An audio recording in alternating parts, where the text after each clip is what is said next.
ಶ್ರೀ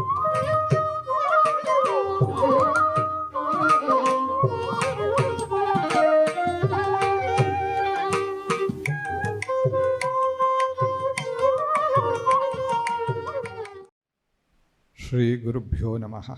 ಜನನೀಂ ಶಾರದಾಂ ದೇವೀಂ ರಾಮಕೃಷ್ಣಂ ಜಗದ್ಗುರುಂ ಪಾದಪದ್ಮೇ ತಯೋಷಿತ್ವಾ ಪ್ರಣಮಾಮಿ ಮುಹುರ್ಮುಹು. ಅಖಂಡಮಂಡಲಾಕಾರಂ ವ್ಯಾಪ್ತಂ ಯೇನ ಚರಾಚರಂ ತತ್ಪದಂ ದರ್ಶಿತಂ ಯೇನ ತಸ್ಮೈ ಶ್ರೀ ಗುರವೇ ನಮಃ.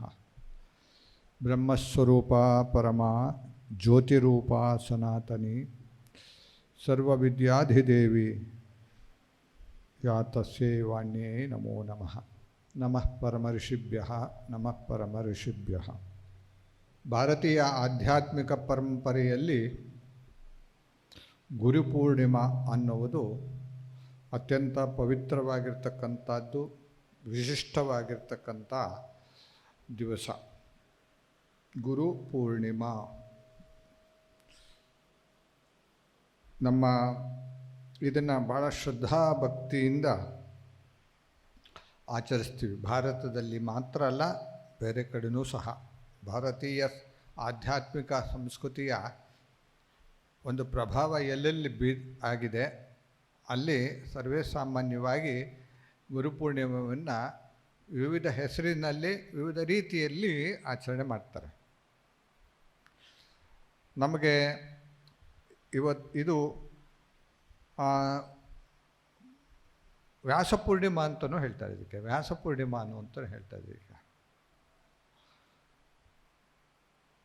ನಾನು ಮೊದಲು ನಮ್ಮಲ್ಲಿ ಇದನ್ನು ವ್ಯಾಸರ ಹುಟ್ಟಿದ ದಿವಸ, ವ್ಯಾಸ ಮಹರ್ಷಿಗಳು ಹುಟ್ಟಿದ ದಿವಸ ಅಂಥೇಳಿ ಈ ಪೂರ್ಣಿಮೆ ದಿವಸವನ್ನು, ಆಷಾಢ ಮಾಸದ ಪೌರ್ಣಿಮೆ ದಿವಸವನ್ನು ನಾವು ಆಚರಣೆ ಮಾಡ್ತೇವೆ. ವ್ಯಾಸರ ಬಗ್ಗೆ ನಿಮಗೆ ಈಗಾಗಲೇ ಗೊತ್ತಿರಬೇಕು. ಮಹಾಭಾರತದಲ್ಲಿ ಭಾಳ ವಿಸ್ತಾರವಾಗಿ ವ್ಯಾಸರ ಬಗ್ಗೆ ಅವರೇ ಬರೆದಿರ್ತಕ್ಕಂಥದ್ದು. ವ್ಯಾಸ ಮಹಾಭಾರತವನ್ನು ನಾವು ಅದನ್ನು ಅಲ್ಲಿ ನೋಡ್ಬೋದು. ತಂದೆ ಪರಾಶರ ಮುನಿಗಳು, ತಾಯಿ ಸತ್ಯವತಿ. ಹಿಂದೆ ವೇದ ವಂಶಸ್ಥವಾಗಿತ್ತು.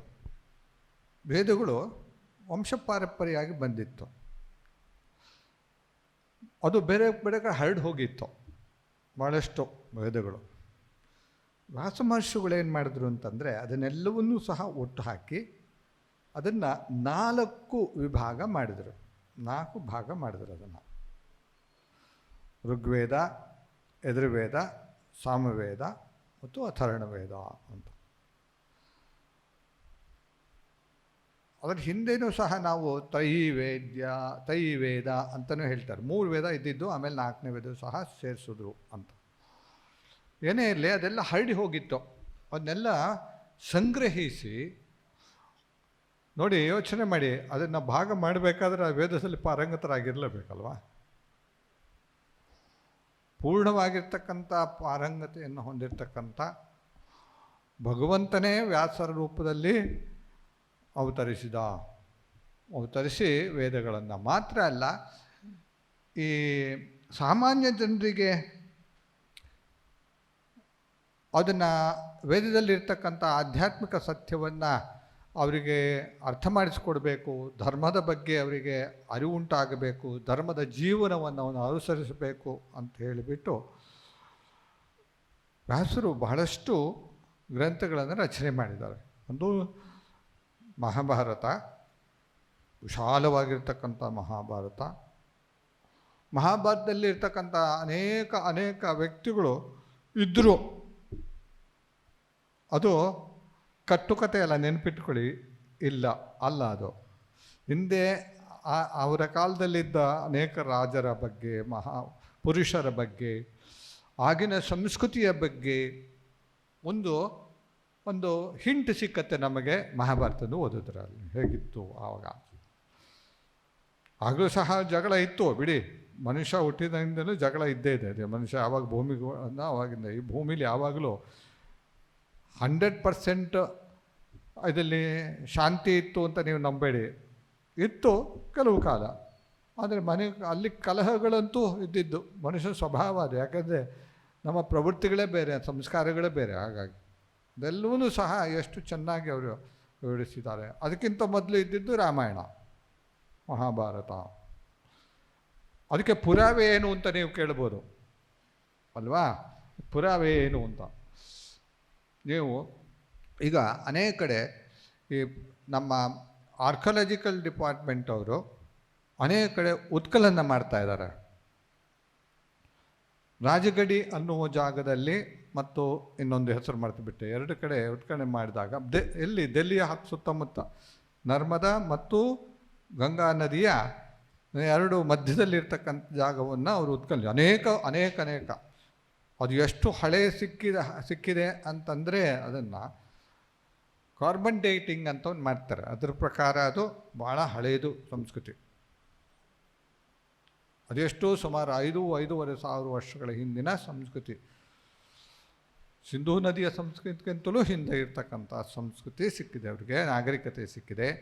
ಅದರಲ್ಲಿ ಆಶ್ಚರ್ಯ ಅಂತಂದರೆ ಆಗ ಉಪಯೋಗಿಸ್ತಾ ಇರ್ತಕ್ಕಂಥ ಆಯುಧಗಳು ಸಿಕ್ಕಿದೆ. ಒಂದು ರಥ ಸಿಕ್ಕಿದೆ. ಒಂದು ರಥ ಅಂದರೆ ನಾವು 2 ಚಕ್ರದ ರಥ.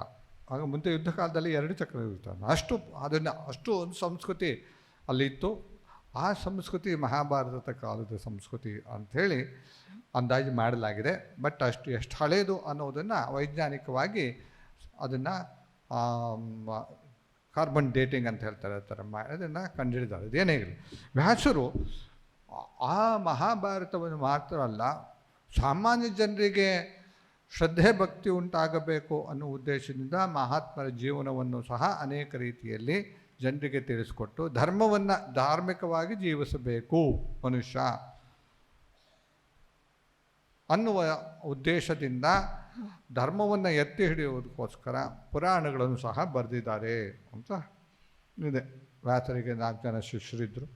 ಅವರಿಗೆ ಪೈಲ, ವೈಶಂಪಾಯನ, ಜೈಮಿನಿ ಮತ್ತು ಸುಮಂತ ಇವರಿಗೆ ಹೇಳಿಕೊಟ್ರು.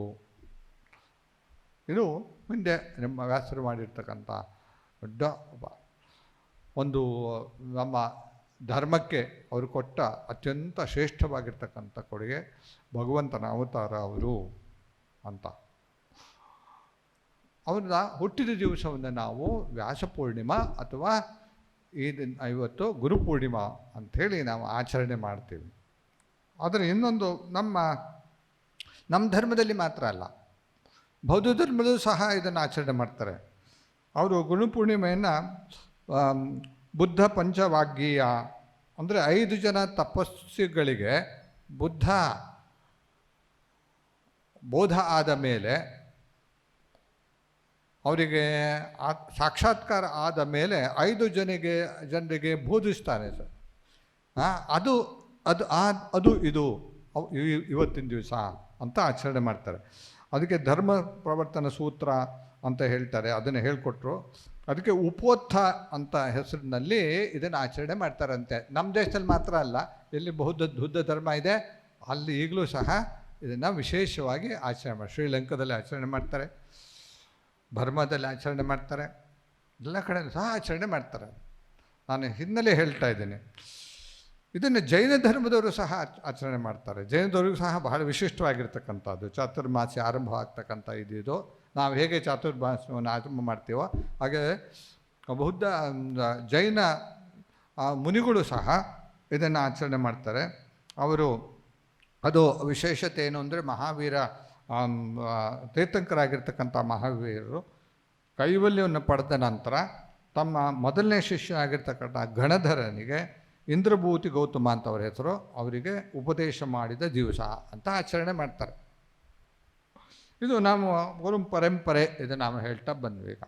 ಈಗ ಹೇಗೆ ಬಂತು ಅಂತ, ನಿಜವಾಗಲೂ ಗುರು ಅಂತ ಹೇಳಿದಾಗ ಯಾರಿಂದೋ ಒಬ್ಬರಿಂದ ಆರಂಭ ಆಯಿತು ಅಂತ ಅಲ್ಲ. ಇದು ಭಗವಂತನಿಗೆ ಆದಿ ಇಲ್ಲ, ಅಂತ್ಯ ಇಲ್ಲ. ನೆನ್ಪಿಟ್ಕೊಳ್ಳಿ, ನಮಗೆ ಆದಿ ಅಂತ್ಯ ಅನ್ನೋದಿಲ್ಲ ಭಗವಂತನಿಗೆ. ಅಂತ ಗುರುವಿನ ಶಕ್ತಿ ನಮ್ಮ ಗುರು ಪರಂಪರೆಯಲ್ಲಿ ಹರಡಿ ಬಂದಿದೆ. ಪಾರಂಪರ್ಯವಾಗಿ ಬರ್ತಾ ಇದೆ. ಅದು ಆ ಹಿಂದಿನ ಕಾಲದಿಂದನೂ ಸಹ ಬರ್ತಿದೆ. ಯಾವಾಗ ಏನೋ ಗೊತ್ತಿಲ್ಲ ನಮಗೆ. ಅದನ್ನು ನಾವು ಗುರು ಪರಂಪರೆಯನ್ನು ಸ್ಮರಿಸಿ ನಾವು ಶ್ರದ್ಧಾಭಕ್ತಿವಾಗಿ ಸ್ಮರಿಸ್ತಕ್ಕಂಥ ದಿವಸ, ಪೂಜಿಸ್ತಕ್ಕಂಥ ದಿವಸ ನೋಡಿ ಗುರು ಪೂರ್ಣಿಮಾ ಅಂತ ಆಚರಣೆ ಮಾಡ್ತೇವೆ. ಇದು ವಿಶೇಷತೆ ಏನು ಅಂತಂದರೆ, ಹಿಂದಿನ ಕಾಲದಲ್ಲಿ ಸನ್ಯಾಸಿಗಳೆಲ್ಲರೂ ಸಹ, ಅದು ಹಿಂದೂ ಸನ್ಯಾಸಿಗಳಾಗಿರ್ಬೋದು, ಬೌದ್ಧ ಧರ್ಮವನ್ನು ಸನ್ಯಾಸಿಗಳಾಗಿರ್ಬೋದು, ಅದಕ್ಕಿಂತಲೂ ಮೊದಲು ಬೌದ್ಧ ಧರ್ಮವು ಬರೋಕ್ಕಿಂತ ಮೊದಲು ಸಹ ನೀವು ಮಹಾಭಾರತದಲ್ಲಿ ಇದನ್ನೆಲ್ಲ ಬಗ್ಗೆ ಬರುತ್ತೆ, ಕೆಲವು ಕಡೆ ಎಲ್ಲ ಅವರು ಹೇಳ್ತಾರೆ. ಹಾಗೆ ಜೈನ ಧರ್ಮವೂ ಸಹ ಆರಂಭ ಆಗೋ ಮೊದಲಿಂದಲೂ ಸಹ ಸನ್ಯಾಸಿಗಳೇನು ಮಾಡ್ತಾಯಿದ್ರು, ಒಂದು ಕಡೆ ನಿಲ್ತಾ ಇರಲಿಲ್ಲ. ಅವರು 3 ದಿವಸಕ್ಕಿಂತ ಹೆಚ್ಚು ದಿವಸ ಸನ್ಯಾಸಿಗಳು ನಿಲ್ಲಲ್ಲ ಒಂದು ಕಡೆ. ಶ್ರೀರಾಮಕೃಷ್ಣದ ಜೀವನದಲ್ಲೇ ನಮಗೆ ಬರುತ್ತೆ. ತೋತಾಪುರಿ ಎಲ್ಲೂ ಸಹ 3 ದಿವಸಕ್ಕಿಂತ ಮೊದಲು ನಿಲ್ತಾ ಇರಲಿಲ್ಲ. ಅವ್ರು ಯಾವಾಗಲೂ ಸಹ ಸಂಚರಿಸ್ತಾ ಇದ್ದರು. ಆದರೆ ಶ್ರೀರಾಮಕೃಷ್ಣರ ಅದ್ಭುತವಾಗಿರ್ತಕ್ಕಂಥ ಆಧ್ಯಾತ್ಮಿಕ ಅನುಭವವನ್ನು, ಚೈತನ್ಯವನ್ನು ನೋಡಿ 6 ತಿಂಗಳ ಕಾಲ ಅಲ್ಲೇ ಉಳ್ಕೊಂಡ್ರು ಅವರು. ಒಂದು ವಿಶಿಷ್ಟವಾಗಿರ್ತಕ್ಕಂಥದ್ದು. ಹಿಂದೆ ಸನ್ಯಾಸಿಗಳೇ ಯಾವಾಗಲೂ ತಿರುಗ್ತಾ ಇದ್ದರು. ಮಾತ್ರ ಇಲ್ಲ, ಅವರು ದಾರಿಯಲ್ಲಿ ಅವರು ತಪಸ್ಸಿನ ಶಕ್ತಿಯನ್ನು, ಅವರ ಆಗಿರ್ತಕ್ಕಂಥ ಅನುಭವವನ್ನು ಜನರಿಗೆ ಅವರು ಹಂಚ್ತಾ ಇದ್ದರು. ಹಾಗಾಗಿ ನಮ್ಮಲ್ಲಿ ಈ ಹಳ್ಳಿಗಳಿಗೂ ಸಹ ಹೋದರೂ ಸಹ ವೇದಾಂತವನ್ನು ಮಾತಾಡ್ತಕ್ಕಂಥ ಒಂದು ಪದ್ಧತಿ ಇದೆ. ನಾನು ಹಿಮಾಚಲ ಪ್ರದೇಶಕ್ಕೆ ಹೋಗಿದ್ದೆ. ಅಲ್ಲಿ ನಮ್ಮನ್ನು ಒಬ್ಬರು ನವೋದಯ ವಿದ್ಯಾಲಯ, ಜವಾಹರ್ ನವೋದಯ ಪ್ರಿನ್ಸಿಪಾಲ್ ಅವ್ರು ಕರ್ಕೊಂಡೋದ್ರು. ಅವರು ಆಶ್ಚರ್ಯ ಅಂತಂದರೆ, ಅವರು ಮನೆಯಲ್ಲಿರ್ತಕ್ಕಂಥ ಹೆಂಗಸರು ಸಹ ವೇದಾಂತದ ಬಗ್ಗೆ ಚರ್ಚೆ ಮಾಡೋಕ್ಕೆ ಆರಂಭ ಮಾಡಿದ್ರು. ವೇದಾಂತ ಚರ್ಚೆ, ಅವರೇನು ಎಜುಕೇಟೆಡ್ ಏನಂತಲ್ಲ, ಹಿಂದಿಲಿ ವೇದಾಂತದ ಬಗ್ಗೆ ಅಷ್ಟು ಮಟ್ಟಿಗೆ ನಮ್ಮ ಆಧ್ಯಾತ್ಮಿಕ ತತ್ವಶಾಸ್ತ್ರ ಹರಡಿತ್ತು. ಅದು ಹೇಗೆ ಅಂತಂದರೆ, ಸನ್ಯಾಸಿಗಳು ಎಲ್ಲ ಕಡೆ ಹೋಗ್ತಾಯಿದ್ರು. ಈಗ ಮಳೆಗಾಲದಲ್ಲಿ 4 ತಿಂಗಳಿದೆಯಲ್ಲ, ಮಳೆಗಾಲ ಸಾಮಾನ್ಯವಾಗಿ ಉತ್ತರ ಭಾರತದಲ್ಲಿ ಮಳೆಗಾಲ ಆರಂಭ ಆಗುವುದು ಜುಲೈ 15 ನಂತರ. ಜುಲೈ 15 ನಂತರ ಅದು ಆ್ಯಕ್ಚುಲಿ. ಅದೇ ಸಮಯದಲ್ಲಿ ಗುರುಪೂರ್ಣಿಮೆ ಬರುತ್ತೆ. ಆ ಸಮಯದಲ್ಲಿ 4 ತಿಂಗಳು ಎಲ್ಲೂ ಹೋಗದೆ ಒಂದು ಕಡೆ ಇದ್ದು ಪೂಜೆ ಇತ್ಯಾದಿಗಳನ್ನು ಮಾಡಿಕೊಂಡು ತಪಸ್ಸೆಯನ್ನು ಮಾಡಿಕೊಂಡು ಅವರು ಅಲ್ಲಿಗೆ ಬರ್ತಾ ಇರ್ತಕ್ಕಂಥ ಎಲ್ಲ ಭಕ್ತರಿಗೆ, ಯಾವುದೋ ಒಂದು ಹಳ್ಳಿಲೋ ಎಲ್ಲೋ ಒಂದು ಕಡೆ ಉಳ್ಕೊತಾ ಇದ್ದರು, ಅವರಿಗೆ ಪ್ರವಚನ ಮಾಡ್ತಾಯಿದ್ರು. ಈ 4 ತಿಂಗಳು ಸಹ ಒಂದು ಕಡೆ ಇದ್ದುಬಿಟ್ಟು ತಮ್ಮ ತಪಸ್ಯದ ಜೊತೆಗೆ ಪ್ರವಚನವನ್ನು ಮಾಡ್ತಾಯಿದ್ರು. ಅದಕ್ಕೆ ಚಾತುರ್ಮಾಸ್ಯ ಅಂತ ಹೇಳಿದಾಗ, ಈಗಲೂ ಸಹ ನೋಡಿ ಮಠಗಳಲ್ಲಿ, ನಮ್ಮ ಪಾರಂಪರಿಕವಾಗಿರ್ತಕ್ಕಂಥ ಬಂದ ಮಠಗಳಲ್ಲಿ ಸ್ವಾಮೀಜಿಯವರೆಲ್ಲರೂ ಸಹ ಅವರು ಚಾತುರ್ಮಾಸ್ಯವನ್ನು ಮಾಡ್ತಾರೆ. ಅಂದರೆ 4 ದಿವಸ 4 ತಿಂಗಳು ಎಲ್ಲೂ ಹೋಗೋದಿಲ್ಲ. ಈಗ ಕಡಿಮೆ ಮಾಡಿದ್ದಾರೆ, ಈಗ 3 ತಿಂಗಳಿಗೆ ಅನಿಸಿದ್ದಾರೆ, ಏನೇ ಆಗಲಿ ಅದು ಕಾಲಕ್ರಮೇಣ ಆಗಿದೆ. 4 ತಿಂಗಳು ಸಹ ಅವರು ಅಲ್ಲಿ ಪ್ರವಚನ ಮಾಡ್ತಾಯಿದ್ರು. ಮಳೆಗಾಲದಲ್ಲಿ ಇಲ್ಲಿ ಹೋಗೋಕ್ಕಾಗ್ತಾ ಇರಲಿಲ್ಲ. ಈಗಿನ ಹಾಗೆ ಪ್ರಯಾಣಿಕ ಸೌಕರ್ಯಗಳೇನು ಇರಲಿಲ್ವಲ್ಲ. ಮಳೆಯಲ್ಲಿ ಪ್ರಯಾಣ ಮಾಡ್ತಾರೆ ಅಲ್ವಾ. ಹಾಗಾಗಿ ಒಂದು ಕಡೆ ಇದ್ದು ಅವರು ಇರ್ತಾಯಿದ್ರು, ಪ್ರವಚನ ಮಾಡ್ತಾಯಿದ್ರು. ವಿಶೇಷವಾಗಿ ಅವರಿದ್ದ ಸನ್ಯಾಸಿಗಳಿದ್ದ ಆ ಪ್ರದೇಶದಲ್ಲಿ ಸುತ್ತಮುತ್ತವರೆಲ್ಲರೂ ಸಹ ಅಲ್ಲಿಗೆ ಬರ್ತಾಯಿದ್ರು, ಪ್ರವಚನ ಕೇಳ್ತಾಯಿದ್ರು. ಆ ಪ್ರವಚನ ಕೇಳುವುದಿದೆಯಲ್ಲ, ಅದು ನಮ್ಮ ಭಾರತೀಯ ಆಧ್ಯಾತ್ಮಿಕ ಸಂಸ್ಕೃತಿಯಲ್ಲಿ ಒಂದು ಅಂಗ. ಈಗಲೂ ಇದೆ. ನೀವು ಉತ್ತರ ಕರ್ನಾಟಕಕ್ಕೆ ಹೋದರೆ ಪ್ರವಚನ ಕೇಳಬೇಕಾದ್ರೆ, ನಾನು ಒಂದು ಕಡೆ ಹೋಗಿದ್ದೆ ಶಿವರಾತ್ರಿಯ ಆ ಸಮಯದಲ್ಲಿ. ಶಿವರಾತ್ರಿ ಮಹೋತ್ಸವ ನಡೀತಾ ಇತ್ತು ಒಂದು ಮಠದಲ್ಲಿ. ಆಗ ನಾನು ಅಲ್ಲಿಗೆ ಹೋಗ್ತಾ ಇದ್ದೆ, ಅವ್ರ ಪರಿಚಯ ಇದ್ದಿದ್ದರಿಂದ ಅಲ್ಲಿಗೆ ಬರೋಕ್ಕೆ ಹೇಳಿದ್ರು. ನಮಗೂ ಸಹ ಸ್ವಾಮೀಜಿ ಬಂದು ಪ್ರವಚನ ಮಾಡಿ ಅಂತ. ನಿಮಗೆ ಆಶ್ಚರ್ಯ ಆಗ್ಬೋದು, ಸಂಜೆ ಸುಮಾರು 6:30 ಗಂಟೆ 6:30 ಸ್ಟಾರ್ಟ್ ಆಗುತ್ತೆ ಜನ ಬರೋದಕ್ಕೆ ಆರಂಭ ಮಾಡ್ತಾರೆ. ಅವ್ರು ಸುಮಾರು ಒಬ್ಬರು ಸ್ವಾಮೀಜಿಯವ್ರು ನಾನು ಹೋದಾಗ ಪ್ರವಚನ ಮಾಡ್ತಾಯಿದ್ರು. ನಾನು 7 ಕಾಲ ಆಗಿತ್ತು. ಆವಾಗಲೂ 3,000 ಜನ 3,000 ಜನ ಆ ಗ್ರೌಂಡಲ್ಲಿ ಕೂತ್ಕೊಂಡಿದ್ರು, ಪ್ರವಚನ ಕೇಳ್ತಾ ಇದ್ದರು. 3,000 ಜನ ಪ್ರವಚನ. ನಾನು ಪ್ರವಚನ ಆರಂಭವಾಗ ಅದು 4,000ಕ್ಕೆ ಏರಿತ್ತು. ಅಂದರೆ ಅದು ಏನೋ ಆಧ್ಯಾತ್ಮಿಕವಾಗಿರ್ತಕ್ಕಂಥ ಪ್ರವಚನ. ಅದು ಆ ಪ್ರವಚನ ಕೇಳುವುದಕ್ಕೆ ಅಲ್ಲಿ ಆ ಮಟ್ಟದಲ್ಲಿ ದೊಡ್ಡ ಫೀಲ್ಡ್, ಅಲ್ಲಿ ಜನ ಬಂದು ಕೂತ್ಕೊಂಡಿದ್ದಾರೆ. ನಮ್ಮ ಸಂಸ್ಕೃತಿಯಲ್ಲಿ ಈ ಪ್ರವಚನ ಕೇಳುವುದು ಅನ್ನೋದಿದೆಯಲ್ಲ, ಅದು ವಿಶಿಷ್ಟವಾಗಿರ್ತಕ್ಕಂಥದ್ದು. ಹಾಗೆ ಗುರುಪೂರ್ಣಿಮೆ 4 ಚಾತುರ್ಮಾಸ್ಯದ 4 ತಿಂಗಳು ಗುರುಪೂರ್ಣಿಮೆಯಿಂದ ಆರಂಭ ಆಗ್ತಾ ಇತ್ತದು. 4 ತಿಂಗಳು ಸಹ ಪ್ರವಚನ ಮಾಡ್ತಾಯಿದ್ರು.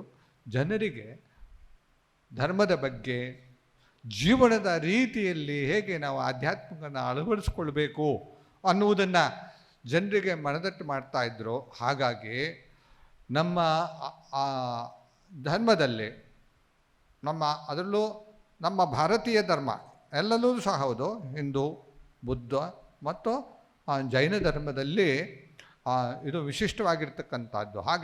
ಹಾಗಾಗಿ ಧರ್ಮದ ಬಗ್ಗೆ ಸಾಮಾನ್ಯವಾಗಿ ಎಲ್ಲರಿಗೂ ಅರಿವಿತ್ತು. ಯಾವುದು ಧರ್ಮ, ಅದೇ ಹೇಳಿದ್ರಲ್ಲ, ಯಾವುದು ಧರ್ಮ, ಯಾವುದು ನಾವು ಜೀವನದಲ್ಲಿ ಅಳವಡಿಸ್ಕೊಳ್ಬೇಕು, ಹೇಗೆ ಜೀವಿಸಬೇಕು, ಯಾಕೆ ನಾವು ಸತ್ಯ ಇತ್ಯಾದಿಗಳನ್ನು ಜೀವನದಲ್ಲಿ ಪರಿಪಾಲನೆ ಮಾಡಬೇಕು ಅನ್ನೋದನ್ನು ಅನೇಕ ಮಹನೀಯರಾಗಿರ್ತಕ್ಕಂಥ ಸನ್ಯಾಸಿಗಳು, ಸಾಧು ಸಂತರು ಅದನ್ನು ಅವರಿಗೆ ಹೇಳ್ಕೊಡ್ತಾ ಇದ್ದರು. ಹೀಗೆ ಈ ಗುರುಪೂರ್ಣಿಮೆ ಇದೆಯಲ್ಲ, ಅತ್ಯಂತ ಒಂದು ವಿಶಿಷ್ಟತೆಯನ್ನು ಹೊಂದಿದೆ. ಇದು ಈ ಆಧ್ಯಾತ್ಮಿಕ ಜ್ಞಾನ ಇದೆಯಲ್ಲ, ಅದು ಭಗವಂತನಿಂದನೇ ಆರಂಭ ಬಂದಿದೆ. ಭಗವಂತನ ಜ್ಞಾನ ಭಗವಂತನ ಮುಖಾಂತರ, ಅವತಾರ ಪುರುಷರ ಮುಖಾಂತರವಾಗಿ ಅದು ಹರಡ್ಕೊಂಡು ಬಂದಿದೆ. ಆ ಶಕ್ತಿ ಭಗವದ್ಗೀತೆಯಲ್ಲಿ ಬಹಳ ಚೆನ್ನಾಗಿ ಹೇಳ್ತಾನೆ. ಇಮಂ ವಿವಸ್ವತೆ ಯೋಗಂ ಪ್ರೋಕ್ತವಾನ್ ಅಹಂ ಅವ್ಯಯಂ ವಿವಸ್ವಾನ್ ಮನವೇ ಪ್ರಾಹ ಮನರುಕ್ಷಾಕವೇ ಅಬ್ರವೀತ್. ಮನು ಇಕ್ಷಾಕುವಿಗೆ ಹೇಳ್ದ ಅಂತ ಆರಂಭ. ಜ್ಞಾನಕ್ಕೆ ಮೂಲ ನೀವು ಹುಡುಕೊಳೋಕ್ಕಾಗೋದೇ ಇಲ್ಲ. ಯಾವಾಗ ಆರಂಭ ಆಯಿತು ಅನ್ನೋದಕ್ಕೆ ಅದಕ್ಕೆ ನೀವು ಇಲ್ಲ. ಹಾಗೆ ಭಗವಂತನಿಗೂ ಸಹ ಆದಿ ಇಲ್ಲ, ಅಂತ್ಯ ಇಲ್ಲ. ಭಗವಂತನ ಜ್ಞಾನಿಗೂ ಸರ್ವವ್ಯಾಪಿಯಾಗಿರ್ತಕ್ಕಂಥ ಅನಂತ ಜ್ಞಾನ ಸ್ವರೂಪಿಯಾಗಿರ್ತಕ್ಕಂಥ ಭಗವಂತನಿಗೂ ಸಹ there is no beginning neither nor end, there is no end. ಅದಕ್ಕೆ ಹೇಳೋದು ಅನಾದಿ ಅನಂತ ಅಂತ. ಅನಾದಿ ಅನಂತ. ಹೀಗೆ ಇದು ಹಿಂದೂ ನಮ್ಮ ಧರ್ಮದಲ್ಲಿ, ನಮ್ಮ ಭಾರತೀಯ ಧರ್ಮಗಳೆಲ್ಲೂ ಸಹ ಆ ಗುರುವಿಗೆ ಅದು ಪಾರಂಪರೆಯಾಗಿ ಗುರು ಶಿಷ್ಯನಿಂದ ಪುನಃ ಶಿಷ್ಯರಿಗೆ ಹೀಗೆ ಹರಡ್ಕೊಂಡು ಬರ್ತಾ ಇದೆ. ಎಲ್ಲವೂ ಸಹ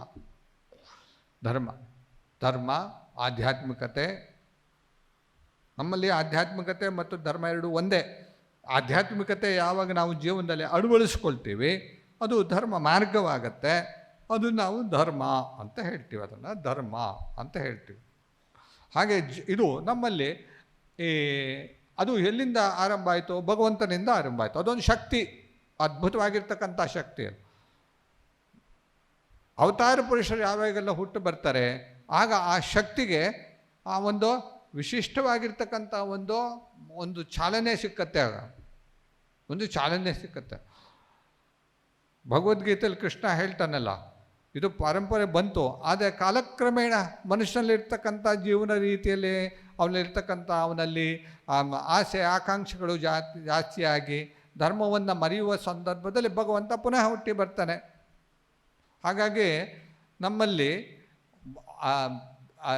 ಅವತಾರ ಪುರುಷರಿಗೆ ವಿಶಿಷ್ಟವಾಗಿರ್ತಕ್ಕಂಥ ಒಂದು ಸ್ಥಾನ ಇದೆ ನಮ್ಮಲ್ಲಿ ಅಲ್ವಾ? ಅವತಾರ ಪುರುಷರಿಗೆ ವಿಶಿಷ್ಟವಾಗಿರ್ತಕ್ಕಂಥ ಸ್ಥಾನವನ್ನು ನಾವು ಕೊಟ್ಟಿದ್ದಾರೆ. ಯಾಕೆ ಅಂತಂದರೆ ಯಾವಾಗ ಮನುಷ್ಯ ತನ್ನ ಜೀವನದ ಗುರಿಯನ್ನು ಮರೀತಾನೆ, ಜೀವನದ ರೀತಿಯನ್ನು ಮರೀತಾನೆ, ಆಗ ಅಧರ್ಮ ಯಾವಾಗ ಜಾಸ್ತಿ ಆಗತ್ತೆ. ಅಧರ್ಮ ಅಂತ ಹೇಳಿದಾಗ ಈ ಸತ್ಯ ಇತ್ಯಾದಿಗಳನ್ನೆಲ್ಲ ಜೀವನದಲ್ಲಿ ಅಳವಡಿಸಿಕೊಳ್ಳದೆ ಜೀವನದ ಗುರಿ ಏನು ಅನ್ನುವುದನ್ನು ಮರೆತು ಕೇವಲ ನಾವು ಭೋಗವಿಲಾಸದಲ್ಲೇ ಮನುಷ್ಯ ಯಾವಾಗ ಜೀವಿಸ್ತಾನೆ, ಆರಂಭ ಮಾಡ್ತಾನೆ, ಜೀವನಕ್ಕೆ ಒಂದು ಗುರಿಯೇ ಇಲ್ಲ ಅಂಥೇಳಿ ಆಗುತ್ತೋ ಆಗ ಭಗವಂತ ಹುಟ್ಟಿ ಬರ್ತಾನೆ. ಇದನ್ನು ನಾವು ಸ್ಪಷ್ಟವಾಗಿ ನೋಡಿದ್ದೀವಿ, ಅದನ್ನು ನಾವು ನೋಡ್ಕೊಂಡು ಬರ್ತಾ ಇದ್ದೀವಿ. ನಾವು ಅದನ್ನು ನೋಡ್ತಾ ಇದ್ದೀವಿ ಅಂತಂದರೆ ನಮ್ಮ ಜೀವನದಲ್ಲಿ ಅನೇಕ ಮಹಾ ವ್ಯಕ್ತಿಗಳ ಜೀವನ ಚರಿತ್ರೆಯನ್ನು ನಾವು ಮುಖಾಂತರ ನಾವು ತಿಳ್ಕೊತೀವಿ. ಹಾಗೆ ಅದೊಂದು ಶಕ್ತಿ. ಆ ಶಕ್ತಿಯನ್ನು ನಾವು ಗುರುವಿನ ಮುಖಾಂತರ ಬರ್ತೇವೆ. ಆಧ್ಯಾತ್ಮಿಕ ಜೀವನದಲ್ಲಿ ಯಾರು ನಡೆಸ್ತಾರೆ ಅವರಿಗೆ ಗುರುವಿನ ಸ್ಥಾನ ಬಹಳ ಅತ್ಯಂತ ಶ್ರೇಷ್ಠವಾಗಿರ್ತಕ್ಕಂಥದ್ದು. ನಾವು ಸಣ್ಣ ಹುಡುಗಾಗಿ ಹೇಳ್ತಾ ಇದ್ದರು, ಒಂದು ಅಕ್ಷರವನ್ನು ಹೇಳಿಕೊಟ್ಟವನು ಜೀವನಕ್ಕೆ ಬೇಕಾಗಿರ್ತಕ್ಕಂಥ ಜೀವನದ ರೀತಿಯನ್ನು ಹೇಳಿಕೊಟ್ಟವನು ಸಹ ಗುರು ಅಂತ. ಹಾಗೆ ಆಧ್ಯಾತ್ಮಿಕ ಜೀವನಕ್ಕೂ ಸಹ ಬಹಳ ಮುಖ್ಯವಾಗಿ ಅದು ಪಾರಂಪರೆಯಾಗಿ ಬಂದಿರತಕ್ಕಂಥ ಶಕ್ತಿ. ನೆನ್ಪಿಟ್ಕೊಳ್ಳಿ, ಇದು ಶಕ್ತಿ. ಆ ಶಕ್ತಿ ಗುರುವಿಂದ ಶಿಷ್ಯನಿಗೆ ಅದು ಪಾರಂಪರೆಯಾಗಿ ಹಸ್ತಾರಿಸಿಕೊಂಡು ಬಂದಿದೆ. ಆ ಶಕ್ತಿಯನ್ನು ನಾವು ಅದು ಯಾರು ಹೇಳಿಕೊಡ್ತಾರೆ ಅವರು ಗುರು. ಭಗವಂತನೇ ಶಕ್ತಿ, ಭಗವಂತನೇ ನಿಜವಾಗಿರ್ತಕ್ಕಂಥ ಆದಿಗುರುಗಳು. ಅವ್ರ ಪರಂಪರೆಯಾಗಿ ಬಂದಿರತಕ್ಕಂಥ ನಮ್ಗೆ ಯಾರೆಲ್ಲ ಹೇಳ್ಕೊಟ್ಟಿದ್ದಾರೆ ಅದು ಅವರಿಗೆ ನಾವು ಗುರು ಅಂತ ಹೇಳ್ತೀವಿ, ಗುರು ಅಂತ. ಅದರಲ್ಲಿ 2 ವಿಧ ಮಾಡ್ಬೋದು ನಾವು. ಒಂದು ಆಧ್ಯಾತ್ಮಿಕವಾಗಿ ನಾವು ಯಾರನ್ನ ಗುರುವಾಗಿ ಸ್ವೀಕರಿಸ್ತೀವೋ ಅವರು. 2ನೇದು ಸಾಮಾನ್ಯ ವಿದ್ಯಾಭ್ಯಾಸಕ್ಕೂ ಸಹ ಗುರು ಬೇಕು ಅಲ್ವಾ, ಪ್ರಪಂಚದಲ್ಲಿ ಗುರು ಬೇಕು. ಗುರು ಇಲ್ಲದೆ ಇದ್ದರೆ ಪ್ರಪಂಚದಲ್ಲಿ ಏನಾಗುತ್ತೆ ಅನ್ನೋದು ಹೇಳಿ. ಇಲ್ಲದಿದ್ದರೆ ಪ್ರಪಂಚ ಏನಾಗುತ್ತೆ? ಪ್ರಪಂಚದಲ್ಲಿ ಅಜ್ಞಾನಿಗಳು ತುಂಬಿ ತುಳುಕಾಡ್ತಾರಲ್ವಾ.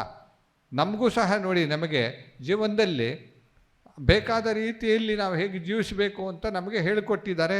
ಅದು ಈಗ ಆಧುನಿಕ ಯುಗದಲ್ಲೂ ಸಹ ಸ್ಕೂಲು ಕಾಲೇಜುಗಳಿಗೆ ಹೇಳ್ಕೊಡ್ತಾರಲ್ಲ. ಅದರಲ್ಲಿರ್ತಕ್ಕಂಥ ಗುರುಗಳ ಬಗ್ಗೆ ವಿದ್ಯಾರ್ಥಿಗಳಿಗೆ ಅದು ಏನೇ ಮನೋಭಾವ ಇರಲಿ, ಆದರೂ ಸಹ ನಮ್ಮಲ್ಲಿ ನಮ್ಮ ಭಾರತೀಯ ಸಂಸ್ಕೃತಿಯಲ್ಲಿ ಗುರುವಿಗೆ ಕೊಡ್ತಕ್ಕಂಥ ಸ್ಥಾನ ಇದೆಯಲ್ಲ, ಅದು ಅತಿ ಉನ್ನತವಾಗಿರ್ತಕ್ಕಂಥದ್ದು. ನನಗೆ ಆಶ್ಚರ್ಯ ಆಗಿದ್ದೇನು ಅಂತಂದರೆ, ಒಂದು ಸತಿ ಅನೇಕ ವರ್ಷಗಳ ಹಿಂದೆ ಒಬ್ಬ ಪಾಕಿಸ್ತಾನಿ ಸೈಂಟಿಸ್ಟಿಗೆ ನೋಬೆಲ್ ಪ್ರೈಸ್ ಸಿಕ್ತು. ಐ ಡೋಂಟ್ ರಿಮೆಂಬರ್, ನನಗೆ ಅವ್ರ ಹೆಸರೇ ನನಗೆ ಬರ್ತಾ ಇಲ್ಲ. ಅವರು ಭಾರತಕ್ಕೆ ಬಂದರು, ಕಲ್ಕಟ್ಟಕ್ಕೆ ಬಂದರು. ಯಾಕೆ ಅಂತಂದರೆ ಅವರಿಗೆ ಪ್ರೊಫೆಸರ್ ಆಗಿದ್ದವ್ರು ಯಾರಿದ್ರು, ಭಟ್ಟಾಚಾರ್ಜಿ ಅಂತಲೇ ಏನೋ ಅವ್ರ ಹೆಸರು, ಅವರು ಹಾಸ್ಪಿಟ್ಲಲ್ಲಿ ಇದ್ದರು. ಅವರು ನೋಡೋಕ್ಕೆ ಬಂದರು. ನಾನು ಪೇಪರಲ್ಲಿ ಓದಿದ್ದಿದ್ದು. ಅವರು ಹಾಸ್ಪಿಟಲ್ ಮಲಗಿದ್ರಲ್ಲ, ನೋಬೆಲ್ ಲಾರಿಯೇಟ್ ಬಂದು ಅವ್ರು ಕಾಲು ಮುಟ್ಟಿ ನಮಸ್ಕಾರ ಮಾಡಿದರು. ಮುಸ್ಲಿಮ್ಸ್ ಮಾಡೋದಿಲ್ಲಲ್ಲ, ಆದರೆ ಅವರು ಮಾಡಿದ್ರು. ಯಾಕೆಂದರೆ ಅವರಿಗೆ ಭಾರತೀಯ ಸಂಸ್ಕೃತಿ ಬ್ಲಡ್ಡಲ್ಲಿದೆ ನೋಡಿ, ಅದು ನಮಸ್ಕಾರ ಮಾಡಿದೆ. ಯಾಕೆಂದ್ರೆ ನಾನು ಈ ಪ್ರಶಸ್ತಿ ಸಿಗಬೇಕಾದ್ರೆ ನನಗೆ ಇವರೇ ಕಾರಣ, ನನ್ನ ಇನ್ಸ್ಪೈರ್ ಮಾಡಿದವರು, ನನ್ನ ಜೀವನಕ್ಕೆ ಹಾಡಿಕೊಟ್ಟವರು, ಈ ಸೈನ್ಸಿನ ಬಗ್ಗೆ ನನಗೆ ಹೇಳಿಕೊಟ್ಟರು ಇವರು ಅಂತ. ಅಂದರೆ ನಾವು ನಮ್ಮ ಭಾರತೀಯ ಸಂಸ್ಕೃತಿಯಲ್ಲಿ ಈ ಶಾಲೆಯಲ್ಲಿ ಕಳಿಸ್ಕೊಟ್ಟವರು ಸಹ ಗುರುಗಳೇ. ನನಗೀಗಲೂ ನೆನಪಿದೆ, ನಮ್ಮ ಶಾಲೆಯಲ್ಲಿ 7ನೇ ಕ್ಲಾಸಲ್ಲಿ ಪಾಸಾದ ಒಬ್ಬರು ಹುಡುಗಿಯ ತಂದೆ ಹಳ್ಳಿಯಲ್ಲಿ ಹುಡುಗಿ ತಂದು, ನಾವು ಒಂದೇ ದಲ್ಲಿ ಪಾಸಾಗಿದ್ದೀವಿ, ಅದೇ ಒಂದೇ ಇಸ್ವಿಯಲ್ಲಿ. ಆ ಹುಡುಗಿಯನ್ನು ಕರ್ಕೊಂಬಂದು ಒಂದು ಪ್ಲೇಟಲ್ಲಿ ಹಣ್ಣು ಮತ್ತು ಬಾಳೆಹಣ್ಣು ಇತ್ಯಾದಿಗಳನ್ನ ಇಟ್ಟು ಸ್ಕೂಲ್ ಹೆಡ್ ಮಾಸ್ಟ್ರಿಗೆ ಕೊಟ್ಟು ಮಗುವಿಗಿಂದ ಕಾಲು ಮುಟ್ಟಿಸಿ ಅಲ್ಲ ಗುರುವಿನ ಆಶೀರ್ವಾದ ಪಡೆದಿದ್ದು ನಾನೇ ಕಣ್ಣಾರೆ ನೋಡಿದ್ದೀನಿ. ಅಷ್ಟು ಮಟ್ಟಿಗೆ ನಮ್ಮ ಗುರುವಿನ ಬಗ್ಗೆ ಇದೆ. ಇನ್ನು ಆಧ್ಯಾತ್ಮಿಕ ಕ್ಷೇತ್ರಕ್ಕೆ ಬರೋಣ. ಆಧ್ಯಾತ್ಮಿಕ ಕ್ಷೇತ್ರದಲ್ಲಿ ಗುರುವಿನ ಪಾತ್ರ ಅತ್ಯಂತ ಶ್ರೇಷ್ಠವಾಗಿರ್ತಕ್ಕಂಥದ್ದು. ಗುರು ಇಲ್ಲದೆ ಆಧ್ಯಾತ್ಮಿಕ ಜ್ಞಾನಕ್ಕೆ ಸಿಕ್ಕೋದಿಲ್ಲ. ನಾವು ಸಂಪೂರ್ಣವಾಗಿ ಅದನ್ನು ನಂಬ್ತೀವಿ. ಗುರು ಬೇಕೇ ಬೇಕು. ಅದರಲ್ಲೂ ನಮ್ಮ ರಾಮಕೃಷ್ಣ, ಶಾರದಾ, ವಿವೇಕಾನಂದರ ನಮ್ಮ ಈ ಪರಂಪರೆಯಲ್ಲಿ, ನಮ್ಮ ಆಧ್ಯಾತ್ಮಿಕ ಪರಂಪರೆಯಲ್ಲಿ ನಮಗೆ ಗುರುವಿನ ನಾವು ಅತ್ಯಂತ ಶ್ರೇಷ್ಠ ಸ್ಥಾನವನ್ನು ಕೊಡ್ತೀವಿ. ನಾವೆಲ್ಲ ಮಂತ್ರದೀಕ್ಷೆ ತೊಗೊಂಡಿದ್ದೀವಿ, ನೆನಪಿದೆಯಲ್ಲ ಅನೇಕರು ನಮ್ಮಲ್ಲಿ. ನಮಗೆ ಕೊಟ್ಟ ಮಂತ್ರ ಇದೆಯಲ್ಲ, ಆ ಮಂತ್ರ ಕೇವಲ ಶಬ್ದ ಅಲ್ಲ, ನೆನಪಿಟ್ಕೊಳ್ಳಿ, ಶಬ್ದ ಅಲ್ಲ ಅದು. ಅದು ಭಗವಂತನ ಒಂದು ಶಕ್ತಿ. ಆ ಶಕ್ತಿಯನ್ನು ನಮಗೆ ಆ ಮಂತ್ರದ ಮೂಲಕ ನಮ್ಮಲ್ಲಿ ಪ್ರವೇಶ ಮಾಡುವ ಹಾಗೆ ಮಾಡಿದ್ದಾರೆ ಗುರುಗಳು.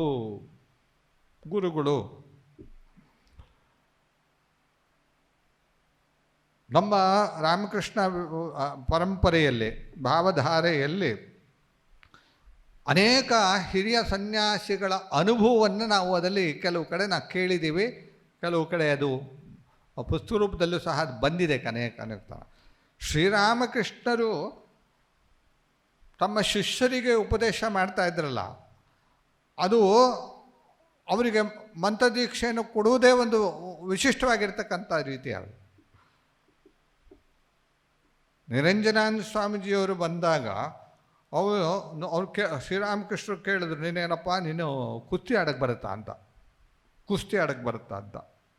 ನೋಡಿ ಶ್ರೀರಾಮಕೃಷ್ಣ ರೀತಿ ನೋಡಿ, ಒಳ್ಳೆ ಗಟ್ಟಿಮುಟ್ಟಿಯಾಗಿದ್ದಲ್ಲ.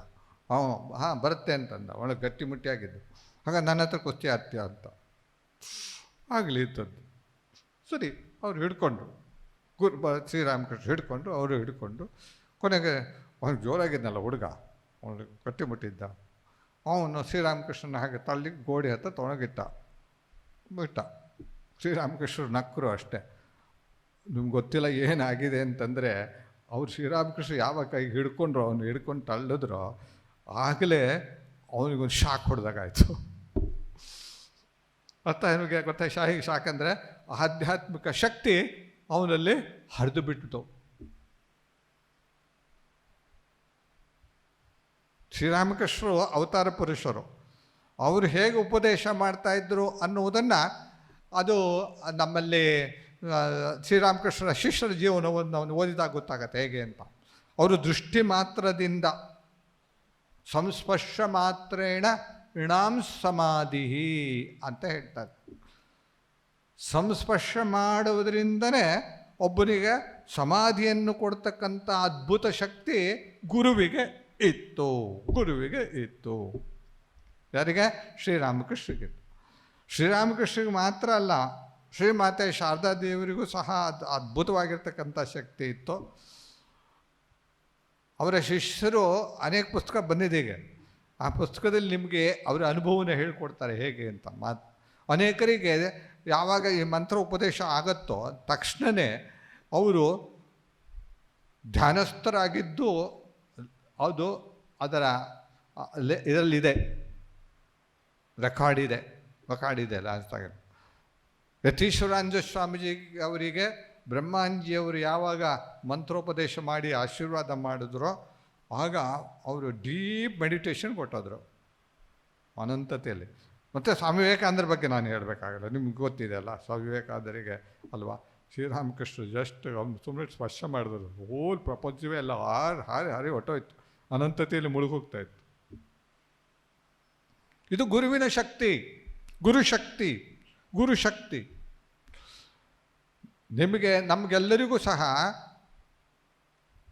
ಗುರುವಿನ ಮುಖಾಂತರ ಬಂದಿರತಕ್ಕಂಥ ಶಕ್ತಿ ಇದೆಯಲ್ಲ, ಆ ಶಕ್ತಿಯನ್ನು ನಾವು ಜೀವನದಲ್ಲಿ ಅದನ್ನು ಅರ್ಥ ಮಾಡಿಕೊಂಡು ಆ ಕೊಟ್ಟಿರ್ತಕ್ಕಂಥ ಉಪದೇಶದ ಮುಖಾಂತರ ನಾವು ಆತ್ಮಸಾಕ್ಷಾತ್ಕಾರ ಮಾಡಬೇಕಾಗಿರ್ತಕ್ಕಂಥದ್ದು ನಾವು ಮಾಡಬೇಕು. ಅದಕ್ಕೆ ನಾವು ಪ್ರಯತ್ನ ಮಾಡಬೇಕು. ಬ್ರಹ್ಮಾನಂದ ಸ್ವಾಮೀಜಿಯವ್ರನ್ನ ಕೇಳಿದ್ರಂತೆ ಯಾರೋ ಕೆಲವರೆಲ್ಲ, ವಿಜಯಕೃಷ್ಣ ಗೋಸ್ವಾಮಿ ಕೇಳಿದ್ದು, ಅಲ್ಲಪ್ಪ ನೀನು ಶ್ರೀರಾಮಕೃಷ್ಣ ಮಾನಸ ಪುತ್ರ, ನಿನಗೆಲ್ಲ ಕೊಟ್ಬಿಟ್ಟಿದಾರಲ್ಲ, ಅಲ್ಲ ನಿಂಗೆ ಸಮಾಧಿನೂ ಸಹ ಕೊಟ್ಟಿದ್ದಾರೆ ಶ್ರೀರಾಮಕೃಷ್ಣರು, ಪುನಃ ಯಾಕೆ ನೀನು ಇಷ್ಟೊಂದು ಕಠೋರವಾಗಿರ್ತಕ್ಕಂಥ ತಪಸ್ಸು ಮಾಡ್ತಾ ಇದ್ದೀಯಲ್ಲ ಅಂತ ಕೇಳಿದ್ರು. ಕಠೋರವಾದ ತಪಸ್ಯ ಮಾಡ್ತಾಯಿದ್ರು ಅವರು ಬ್ರಹ್ಮಾಂಜಿ. ಆಗ ಅವ್ರು ಹೇಳಿದರು, ಶ್ರೀರಾಮಕೃಷ್ಣ ಕೊಟ್ಟಿದ್ದು ಸರಿ, ಮತ್ತು ಅದು ನನ್ನದಾಗಿ ಮಾಡ್ತಾ ಇದ್ದೀನಿ ಅಂತ ಹೇಳಿದ್ರು. ನನ್ನದಾಗಿ ಮಾಡ್ತಾಯಿದ್ದೀನಿ ಅಂತಂದರೆ ಸಾಧನೆ ಮಾಡುವುದು ಬಹಳ ಮುಖ್ಯ, ಗೊತ್ತಾಯ್ತಲ್ಲ. ಗುರುವನ್ನು ಸ್ವೀಕಾರ ಮಾಡುವುದು ಮಾತ್ರ ಅಲ್ಲ, ಗುರು ಹೇಳಿರ್ತಕ್ಕಂಥ ಯಾವುದ ಉಪದೇಶ ಇದೆ ಅದನ್ನು ಚಾಚೂ ಚಪ್ಪದೆ ಅದು ಜೀವನದಲ್ಲಿ ಅಳವಡಿಸಿಕೊಳ್ಳೋದಿದೆಯಲ್ಲ, ಅದು ಸಾಧನೆ. ಅದಕ್ಕೆ ಹೇಳ್ತಾರೆ ಸಾಧನೆ. ಯಾರಿಗೆಲ್ಲ ಗುರು ಉಪದೇಶ ಆಗಿದೆ, ಗುರುವು ಆ ಪರಂಪರೆಯಾಗಿ ದೇವರಿಂದ ಬಂದಿರತಕ್ಕಂಥದ್ದು ಇದಂಪ ಅಲ್ವಾ, ಆ ಪರಂಪರೆಯಾಗಿ ಬಂದಿರತಕ್ಕಂಥ ಆ ಶಕ್ತಿಯನ್ನು ನಮ್ಮೊಳಗಿದೆ, ಪ್ರವೇಶ ಆಗಿದೆ. ಆದರೆ ಅದನ್ನು ಬೆಳೆಸೋದಿದೆಯಲ್ಲ, ಅದು ಬಹಳ ಮುಖ್ಯ. ನಾನು ಒಬ್ಬರು ಸ್ವಾಮೀಜಿಯವ್ರನ್ನ ಕೇಳಿದೆ, ಹಿರಿಯ ಸ್ವಾಮೀಜಿಯವರು, ಮಹಾಪುರುಷ ಮಾರಿ ಡಿಸೇಪಲ್ ಅವರು, ಅವ್ರ ಹತ್ರ ಕೇಳಿದೆ.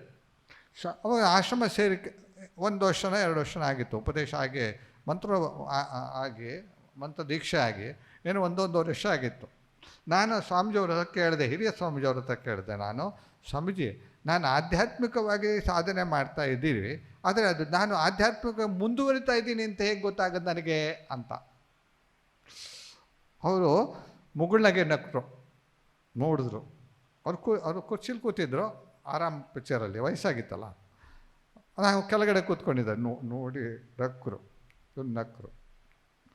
ಕೇಳಿದ್ರು, ನೋಡಪ್ಪ ನಿನಗೊಂದು ಮಾವಿನ ಗಿಡ ಕೊಡ್ತಾರೆ ಅಂತ ಇಟ್ಕೊಳ್ಳಿ, ಯಾರು ಮಾವಿನ ಗಿಡ ಕೊಡ್ತಾರೆ, ನೀನೇನು ಮಾಡ್ತೀಯ? ನಾನು ಆ ಮಾವಿನ ಗಿಡ ನೆಡ್ತೀನಿ ಸ್ವಾಮೀಜಿ. ಆ ಮಾವಿನ ಗಿಡ ಬೆಳೀತಾ ಇದೆ ಅಂತ ನಿಂಗೆ ಹೇಗೆ ಗೊತ್ತಾಗುತ್ತೆ ಅಂತ ಕೇಳಿದೆ. ಏನು ಮಾಡ್ತೀಯ ಮಾವಿನ ಗಿಡ ಕೊಟ್ಟರೆ? ಆಗ ಸ್ವಾಮೀಜಿ ನಾನು ಅದಕ್ಕೆ ಗೊಬ್ಬರ ಹಾಕ್ತೀನಿ, ಪ್ರತಿ ದಿವಸ ನೀರು ಹಾಕ್ತೀನಿ ಅಲ್ವಾ, ಆಮೇಲೆ ಅದಕ್ಕೆ ದನ ಕರುಗಳು ಬಂದು ಅದನ್ನು ತಿಂದಿರೋ ಹಾಗೆ ನಾನು ಸಂರಕ್ಷಣೆ ಮಾಡ್ತೀನಿ ಅಲ್ವಾ, ಮಧ್ಯೆ ಹೋಗಿ ನೋಡ್ತೀಯ? ಹೌದು ನೋಡ್ತಾ ಇದ್ದೀನಿ ಅಲ್ಲ. ಆಮೇಲೆ ಏನಾಗುತ್ತೆ ಅಂತ ಹೇಳಿದ್ರು, ಅದು ದೊಡ್ಡದಾಗಿ ಬೆಳೆಯುತ್ತೆ. ಅವ್ರು ಕೇಳಿದ್ರು, ನೀನು ಅದು ಬೆಳೀತಾ ಇದೆ ಅಂತ ಹೇಳಿ ನೋಡೋದಕ್ಕೆ ನೀನು ಪ್ರತಿ ದಿವಸ ಆ ಗಿಡವನ್ನು ಕಿತ್ತು ಎಷ್ಟು ಬೇರು ಉದ್ದ ಬಂದಿದೆ ಅಂತ ನೋಡ್ತೀಯಾ ಅಂತ ಕೇಳಿದ್ರು.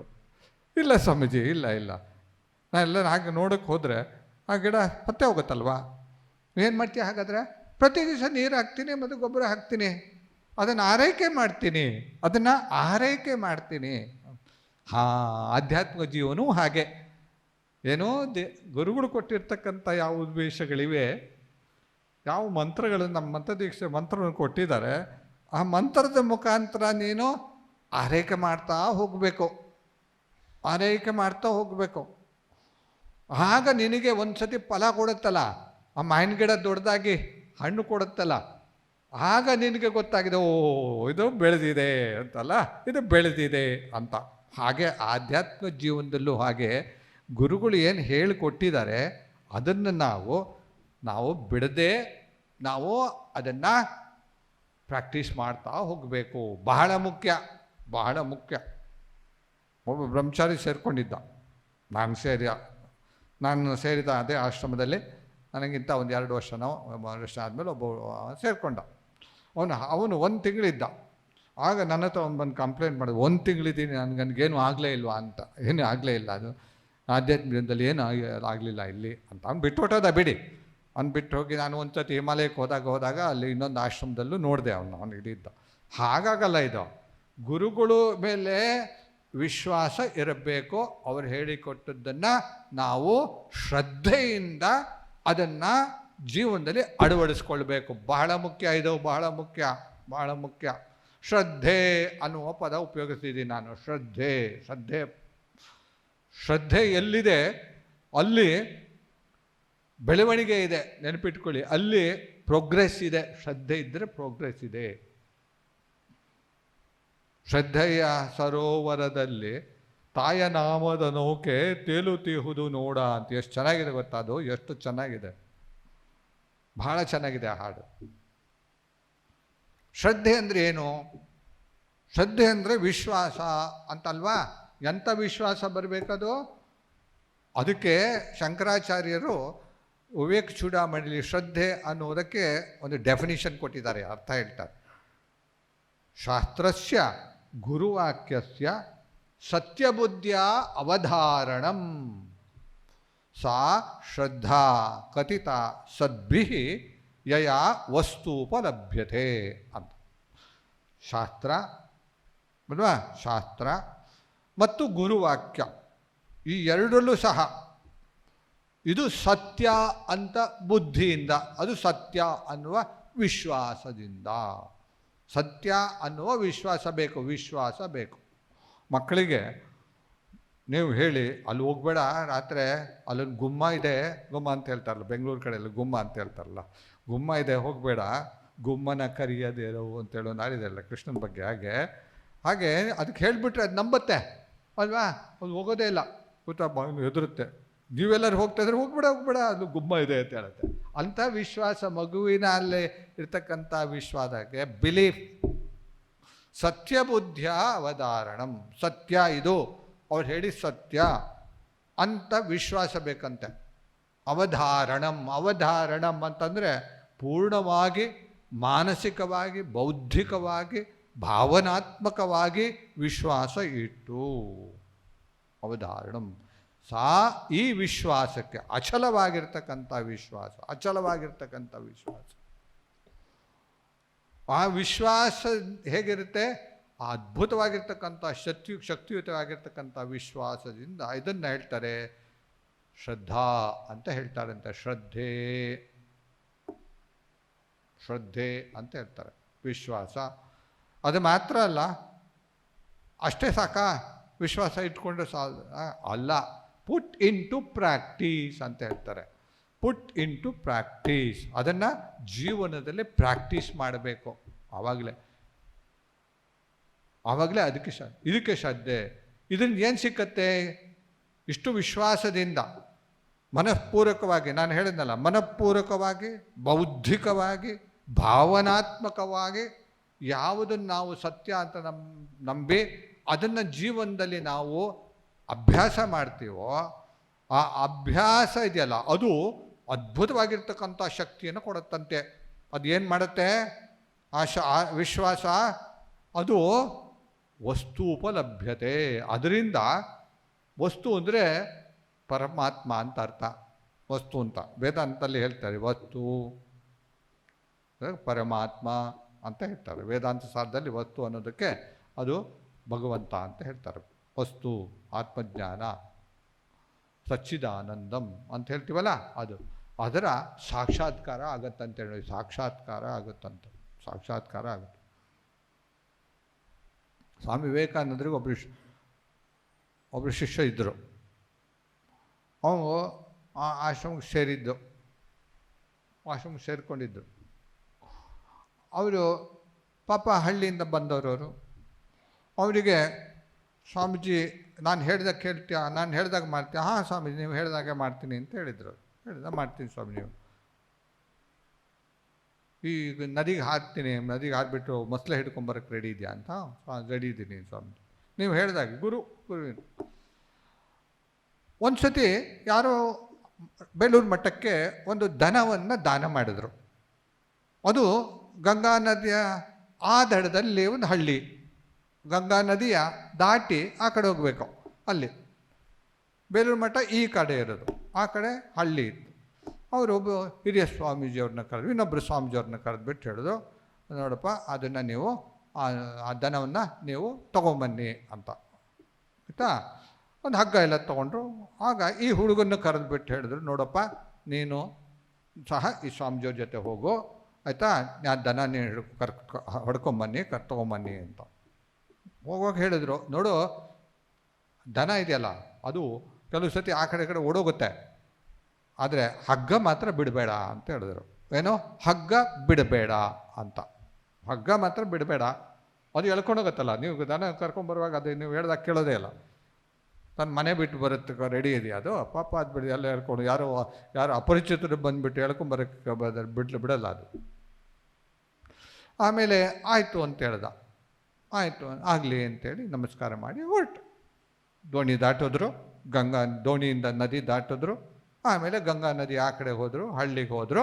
ಆಮೇಲೆ ದನ ಹಿಡ್ಕೊಂಡು ಬಂದರು.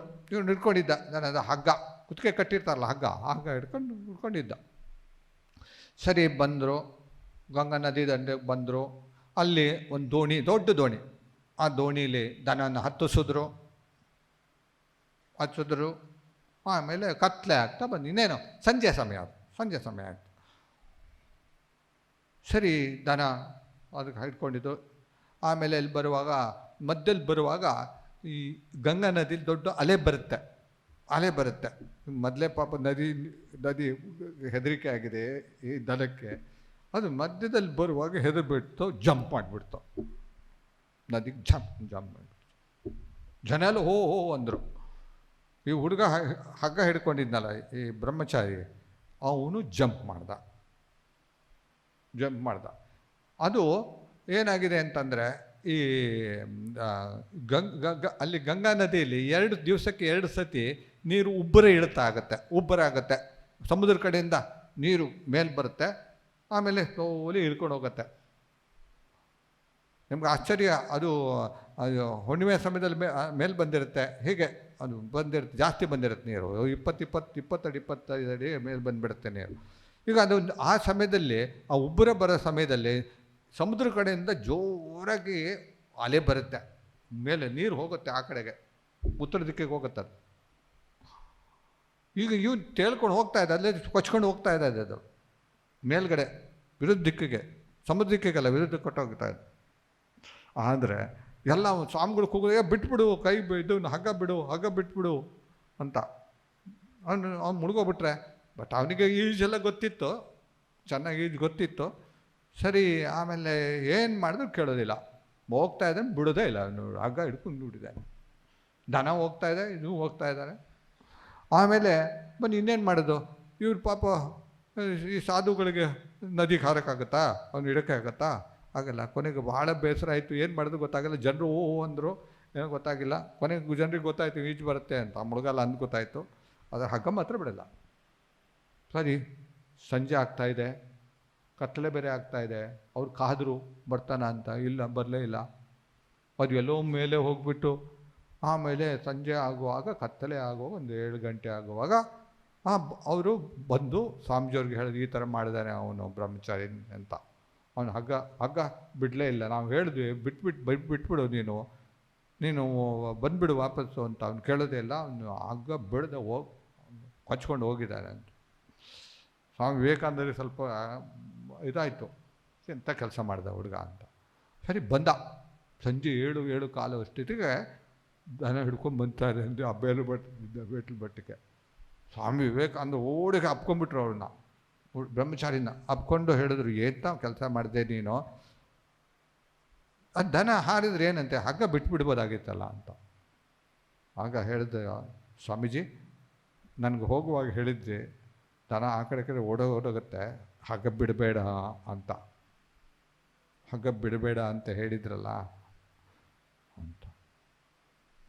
ಆ ಸ್ವಾಮೀಜಿಯವರು ಜೀವನ ನೀವು ಓದಬೇಕು.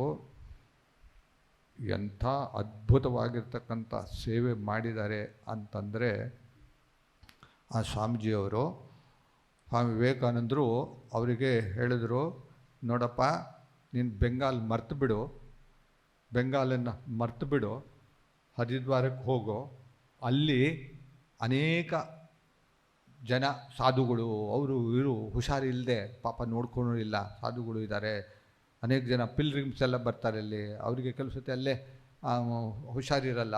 ನಾನು ಹೇಳ್ತಾ ಇರೋದು 120 ವರ್ಷಗಳ ಹಿಂದೆ, ಸ್ವಾಮಿ ವಿವೇಕಾನಂದರ ಕಾಲದಲ್ಲಿ ನಾನು ಹೇಳ್ತಾ ಇರೋದು. 1897 98 ಆ ಸಮಯದಲ್ಲಿ, 98 ಆ ಸಮಯದಲ್ಲಿ ನಾನು ಇದ್ದು. ಆಗ ಅವರು ಹೇಳಿದ್ರು, ಅವನು ಸೇವೆ ಮಾಡು, ನಿನಗೆ ಬ್ರಹ್ಮಜ್ಞಾನ ಸಿಕ್ಕತ್ತೆ ಅಂತೇಳಿ. ಅವ್ರು ಸೇವೆ ಮಾಡು, ಆಶೀರ್ವಾದ ಕಳಿಸ್ಬಿಟ್ರು. ಆಶೀರ್ವಾದ ಮಾಡಿ ಕೆಲಸ.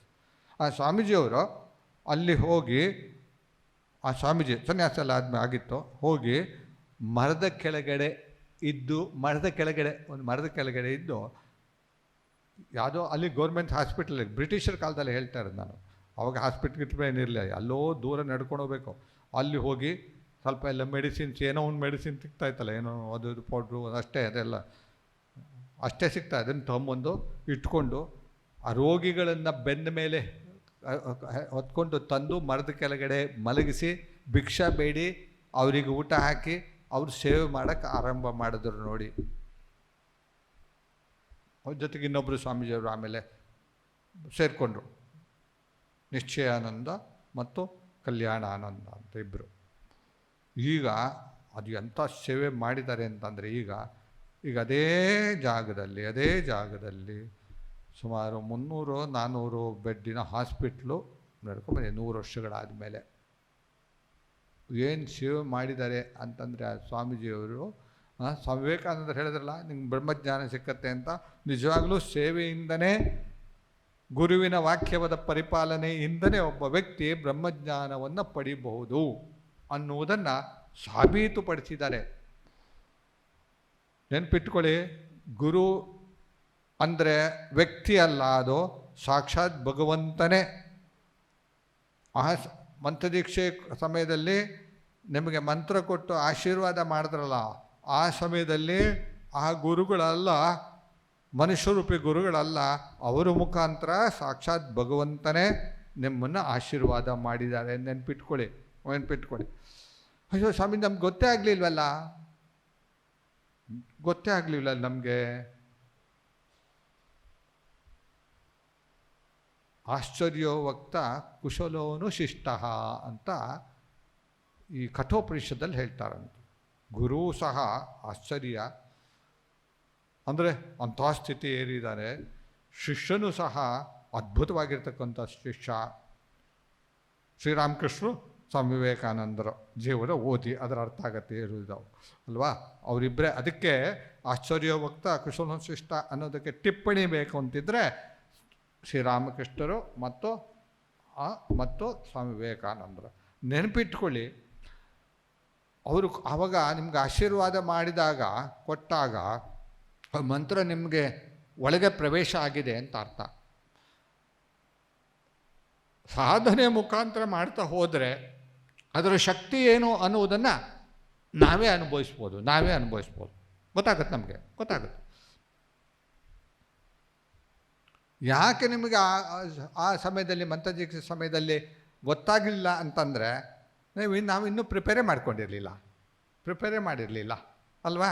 ಆದರೆ ಆ ಶಕ್ತಿ ನಿಮ್ಮ ಪ್ರವೇಶ ಆಗಿದೆ. ನಮಗೆ ಗುರುವಿನಿಂದ ಬಂದಿರತಕ್ಕಂಥ ಅದ್ಭುತವಾಗಿರ್ತಕ್ಕಂಥ ಆಧ್ಯಾತ್ಮಿಕ ಶಕ್ತಿ, ಪಾರಂಪರೆಯಿಂದ ಬಂದಿರತಕ್ಕಂಥ ಶಕ್ತಿ ಈಗಾಗಲೇ ಪ್ರವೇಶ ಆಗಿದೆ. ಅದು ಒಳಗಡೆ ಕೆಲಸ ಮಾಡ್ತಾ ಇದೆ, ನಿಮಗೆ ಗೊತ್ತಿಲ್ಲ. ಒಳಗಡೆ ಕೆಲಸ ಮಾಡ್ತಾ ಇದೆ. ಎಷ್ಟು ಸಾಧನೆ ಮಾಡ್ತೀವೋ ಅಷ್ಟೇ ಅದು ಬೆಳೀತಾ ಬರುತ್ತೆ. ಅದನ್ನು ಅನುಭವಿಸಬಹುದು. ನಾನು ಸಣ್ಣ ಹುಡುಗ ಆಗಿರುವಾಗ ನಮ್ಮ ಹಳ್ಳಿಗಳಲ್ಲಿ ಟೂತ್ ಪೇಸ್ಟ್ ಇರಲಿಲ್ಲ, ಟೂತ್ ಬ್ರಷು ಇಲ್ಲ. ಟೂತ್ ಬ್ರಷ್ ಕೈ ಬೆರಳೆ ಟೂತ್ ಬ್ರಷ್ಟು. ಆಮೇಲೆ ಪೇಸ್ಟಿಗೆ ಏನು ಮಾಡೋದು, ಆವಾಗ ಈ ಹಲ್ಪುಡಿ ಅಂತ ಸಿಗ್ತಾಯಿತ್ತು. ಹಲ್ಪುಡಿ. ಆದರೆ ನಮಗೆ ಹಲ್ಪುಡಿಗೆ ತಗೊಳಕ್ಕೆಲ್ಲ ಹಣ ಖರ್ಚು ಮಾಡಬೇಕಲ್ಲ. ಅದಕ್ಕೆ ಏನು ಮಾಡ್ತಾಯಿದ್ರು ಅಂದ್ರೆ ಭತ್ತ ಬೆಳೀತಾಯಿದ್ರಲ್ಲ, ಆ ಭತ್ತವನ್ನು ಮಿಲ್ಲಿಗೆ ಹಾಕ್ತಾಯಿದ್ರು. ಅದನ್ನು ಅಕ್ಕಿ ಮಾಡ್ತಾಯಿದ್ರು. ಆ ಮಿಲ್ಲಿನ ಅಲ್ಲಿಂದ ಅಕ್ಕಿ ಗಾಡೀಲಿ, ಎತ್ತಿನ ಗಾಡೀಲಿ ತರುವಾಗ 1-2 ಬ್ಯಾಗು ಈ ಅಕ್ಕಿಯ ಹೊಟ್ಟು ತರ್ತಾಯಿದ್ರು. ಉಮಿ ಅಂತ ಹೇಳ್ತಾರೆ, ಉಮಿ ಅಂತ. ಆ ಉಮಿ ತರ್ತಾಯಿದ್ರು, ನಂಗೆ ನೆನಪಿದೆ. ಅದನ್ನು ತಂದುಬಿಟ್ಟು ವರಾಂಡದಲ್ಲಿ, ಆಗ ನೆಲದ ವರಾಂಡ, ಮಣ್ಣಿನ ವರಾಂಡ ಎಲ್ಲ, ಅವಾಗೆಲ್ಲ ಅಲ್ಲ ಮಣ್ಣಿನ ವರಾಂಡ. ಎಲ್ಲ ಸಿಮೆಂಟಿಂದ ಎಲ್ಲರೂ ಇದ್ದಿದ್ರೆ ಆ ಮನೆ ಭಾಳಪ್ಪ ರಿಚ್ ಮ್ಯಾನ್ ಅಂತ. ಎಲ್ಲರ ಮನೇಲೂ ಮಣ್ಣು, ಅದಕ್ಕೆ ಚೆನ್ನಾಗಿ ಸಗಣಿ ಸಾರಿಸ್ತಾಯಿದ್ರು. ಅಚ್ಚುಕಟ್ಟಾಗಿರ್ತಿತ್ತು, ಕ್ಲೀನಾಗಿರ್ತಿತ್ತು. ಆಯಿತಾ. ಜಾರಿ ಬೀಳ್ತಾ ಇರಲಿಲ್ಲ, ಜಾರಿ ಬೀಳ್ತಾ ಇರಲಿಲ್ಲ ಅಲ್ಲ, ಆ ಥರ ಇತ್ತು. ಅಲ್ಲಿ ತಂದು ಸುರಿತಾಯಿದ್ರು, ಒಂದು ಬ್ಯಾಗ್ ಹಾಕ್ತಾಯಿದ್ರು, ದೊಡ್ಡ ಒಂದು ಗೋಣಿಚೀಲ. ಅದಕ್ಕೆ ಸಂಜೆ ಸಮಯದಲ್ಲಿ ಒಂದು ಕೆಂಡ, ಬೆಂಕಿಯ ಕೆಂಡ ಇದೆಯಲ್ಲ, ಆ ಕೆಂಡವನ್ನು ಒಳಗಡೆ ಹಾಕ್ಬಿಟ್ಟು ಮುಚ್ಚಿಬಿಡ್ತಿದ್ರು. ನಾವು ಸಣ್ಣ ಹುಡುಗರು ರಾತ್ರಿ ಹೋಗಿ ಮಲಗೋ ಮೊದಲು ಹೋಗಿ ನೋಡ್ತಾ ಇದ್ವಿ. ಸೊ ಎಲ್ಲ ಊರು ಸುಟ್ಟೋಗಿದೆ ಅಂತ. ಏನೂ ಗೊತ್ತಾಗ್ತಾ ಇರಲಿಲ್ಲ, ಎಂಥದ್ದು ಇಲ್ಲ, ಬೆಂಕಿನೂ ಇಲ್ಲ, ಎಂಥದ್ದು ಇಲ್ಲ. ನಾವು ಕೂಡ ಆರೋಗಿದೆ ಅಂತ. ಮರುದಿವಸ ಬೆಳಗ್ಗೆ ಹೋಗಿ ನೋಡಬೇಕು, ಅರ್ಧಕ್ಕರ್ಧ ಉಮಿ ಎಲ್ಲ ಸುಟ್ಟೋಗ್ಬಿಟ್ಟಿದೆ ಫುಲ್ಲು. ಅರ್ಧಕ್ಕರ್ಧ ಹೊರಗಡೆ ಎಲ್ಲ ಶಾಖ ಕಾಣ್ತಾ ಇದೆ, ಬಿಸಿ ಬರ್ತಾ ಇದೆ. ನಾವು ತಿಳ್ಕೊಂಡಿದ್ವಿ ಆ ಕೆಂಡ ಆರೋಗಿದೆ ಅಂತ. ಆರೋಗಿಲ್ಲ. ಗುರುಗಳು ಕೊಟ್ಟ ಆ ಮಂತ್ರ ಇದೆಯಲ್ಲ, ಆ ಶಕ್ತಿ ನಮ್ಮೊಳಗೆ ಇದೆಯಲ್ಲ, ಅದು ಆರೋಗುವಂಥ ಅದಲ್ಲಿ ಶಕ್ತಿ ಅಲ್ಲ, ಅದು ನಮ್ಮ ಒಳಗಡೆ ಪ್ರವೇಶ ಆಗಿದೆ. ಆದರೆ ಅದು ಪ್ರವೇಶ ಆಗಿದೆ, ಅದು ಪ್ರವರ್ತನೆ ಮಾಡಬೇಕು ಅಂತ ಇದ್ದರೆ ಯೋಗಸೂತ್ರದಲ್ಲಿ ಹೇಳ್ತಾರಲ್ಲ, ಸತು ದೀರ್ಘಕಾಲ ನೈರಂತರ್ಯ ಸತ್ಕಾರ ಸೇವಿತ ದೃಢಭೂಮಿ ಅಂತ ಹೇಳ್ತಾರೆ. ಸತು ಯಾವಾಗ ಅದರ ನಿಮ್ಗೆ ಅರ್ಥ ಆಗತ್ತೆ ಅಂತಂದರೆ, ಅದರ ಫಲ ಯಾವಾಗ ಗೊತ್ತಾಗತ್ತೆ ಅಂತಂದರೆ, ಯಾವಾಗ ನಾವು ಉನ್ನತವಾದ ಆ ಸ್ಥಿತಿಯನ್ನು ತಲುಪಬಹುದು ಅಂತಂದರೆ ಅದು ಸತು ದೀರ್ಘಕಾಲ ಪ್ರಯತ್ನ ಅಂತ ಅರ್ಥ. ದೀರ್ಘಕಾಲ ಇದು ಕಾಲೇಜಿಗೆ ಹೋಗ್ಬಿಟ್ಟು 2 ಸೆಮಿಸ್ಟರು 6 ಸೆಮಿಸ್ಟರ್ ಮುಗಿದ ತಕ್ಷಣ ನಿಮಗೆ ಸರ್ಟಿಫಿಕೇಟ್ ಸಿಕ್ಕತ್ತಲ್ಲ, ಅದೆಲ್ಲ ಆ ಥರ ಆಗಲ್ಲ. ಸತು ದೀರ್ಘಕಾಲ ಅಭ್ಯಾಸದಿಂದ, ಅಭ್ಯಾಸ, ಅದಕ್ಕೆ ಅಭ್ಯಾಸಕ್ಕೆ ಸಾಧನೆ ಅಂತ ಹೇಳ್ತಾರೆ. ಗುರುಗಳು ಹೇಳ್ಕೊಟ್ಟಿದಾರಲ್ಲ ಏನೆಲ್ಲ ಮಾಡಬೇಕು ಅಂತ, ಅದನ್ನು ಬಿಡದೆ ಮಾಡಬೇಕಂತೆ, ದೀರ್ಘಕಾಲ ಮಾಡಬೇಕಂತೆ. ನಾನು ಹೇಳ್ತಾ ಇದ್ದೆ, ತಮಾಷೆಗೆ ಹೇಳ್ತೀನಿ, ನಮ್ಮ ಆಧ್ಯಾತ್ಮಿಕ ಜೀವನದಲ್ಲಿ ಇನ್ಸ್ಟೆಂಟ್ ಅನ್ನೋದಿಲ್ಲ. ನಿಮ್ಗೆ ಇನ್ಸ್ಟೆಂಟ್ ಬೇಕು ಅಂತಿದ್ದರೆ ನೀವು ಮಾಲಿಗೆ ಹೋಗಬೇಕು. ಇನ್ಸ್ಟೆಂಟ್ ಅಲ್ಲ, ಇನ್ಸ್ಟೆಂಟ್ ನಿಮಗೆ ಇನ್ಸ್ಟೆಂಟ್ ಶುಗರು ಅಲ್ಲ, ಇನ್ಸ್ಟೆಂಟ್ ಕಾಫಿ, ಇನ್ಸ್ಟೆಂಟ್ ಅದು, ಇನ್ಸ್ಟೆಂಟ್ ಇದು ಅಂತ ಬರುತ್ತಲ್ಲ. ಆಧ್ಯಾತ್ಮ ಜೀವನದಲ್ಲಿ ಆ ಪದವೇ ಇಲ್ಲ, ನಮಗೆ ಇನ್ಸ್ಟೆಂಟ್ ಅಂತಿಲ್ಲ. ತತು ದೀರ್ಘಕಾಲ ಪ್ರಯತ್ನೇನ ಅಂತ ಅರ್ಥ. ಸಾಧನೆಯೇನ ದೀರ್ಘಕಾಲ, ಇಯರ್ಸ್ ಟುಗೆದರ್. ನಮ್ಮ ಶಾಸ್ತ್ರದ ಪ್ರಕಾರ ಒಂದು ಜನ್ಮ ಸಾಲದಂತೆ, ಅನೇಕ ಜನ್ಮ. ಅದಕ್ಕೆ ಭಗವಂತ ಗೀತೆಲೆ ಅನೇಕ ಜನ್ಮ